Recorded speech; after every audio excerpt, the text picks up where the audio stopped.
নমস্কাৰ মই আজি আপোনালোকলৈ আগবঢ়াইছো মাংস পোলাও ৰেচিপি প্ৰথমে মই গৰম কেৰাহীটোত ৰাইচ ব্ৰান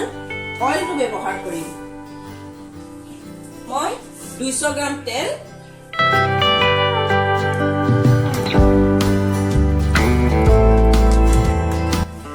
200 গ্ৰাম তেল দিছো ইয়াক ভালদৰে মই গৰম কৰিম এতিয়া মই কাটি থোৱা পিয়াজখিনি গৰম তেলত দি দিছো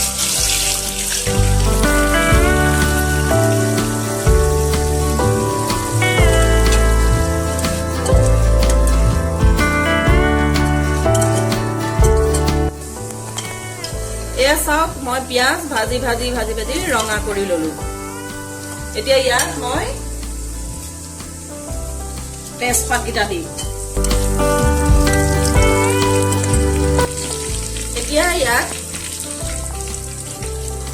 পিচি থোৱা আদা আৰু লং দালচেনি ৰস দিম প্ৰথম মই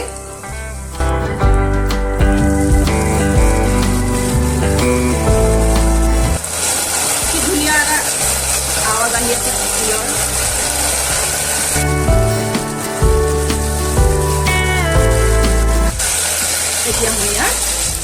এইখিনি দিম থৈ দিয়া আদাখিনি মই পিছত দি দিলোঁ এতিয়া দিম ইয়াত মই মাংসৰ পিচখিনি আধা কেজি মাংস লৈছোঁ ইয়াত আধা কেজি মাংস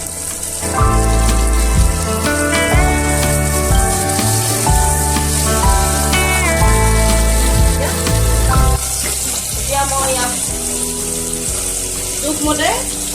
আধা কেজি মাংসৰ জোখত নিমখ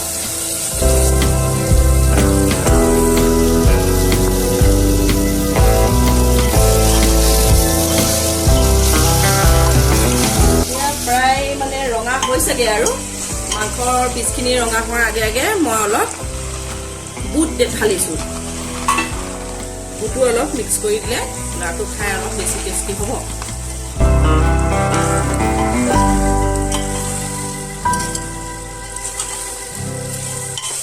এতিয়া অকণমান সময় সিজক এইটো চাওক এইটো জহা চাউল লৈছোঁ মই আধা কেজি ভালদৰে ধুই ধাই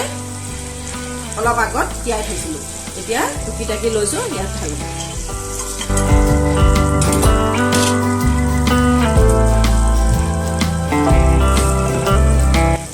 জহা চাউলৰ মানে সোৱাদটো বেলেগ চাউলতকৈ বেলেগ পোলাওৰ মানে সোৱাদটো বৰ ধুনীয়া হয় সেইকাৰণে মই জহা চাউলটো দি পোলাও বনাইয়ে ভাল পাওঁ বাৰু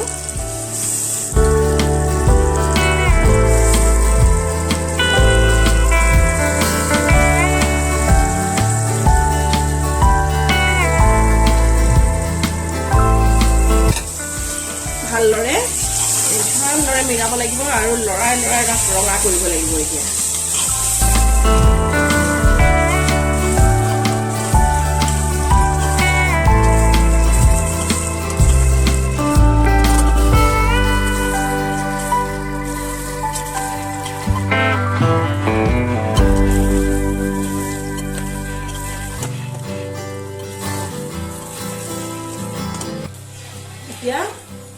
ইয়াত মই এতিয়া জোখমতে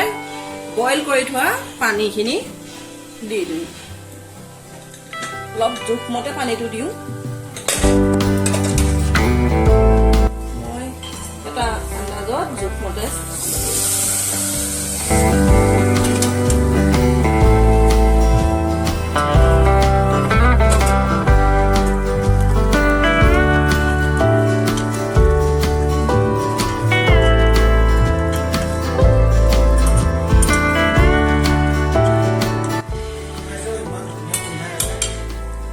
মানে আমাৰ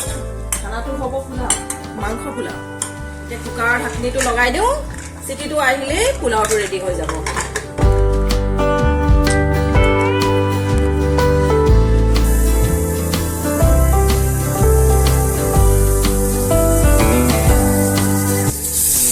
দুটা চিটি মাৰিলে এতিয়া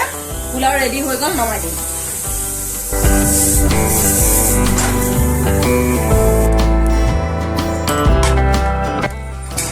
ধুনীয়া হ'ল দেই পোলাও পোলাও হৈ গ'ল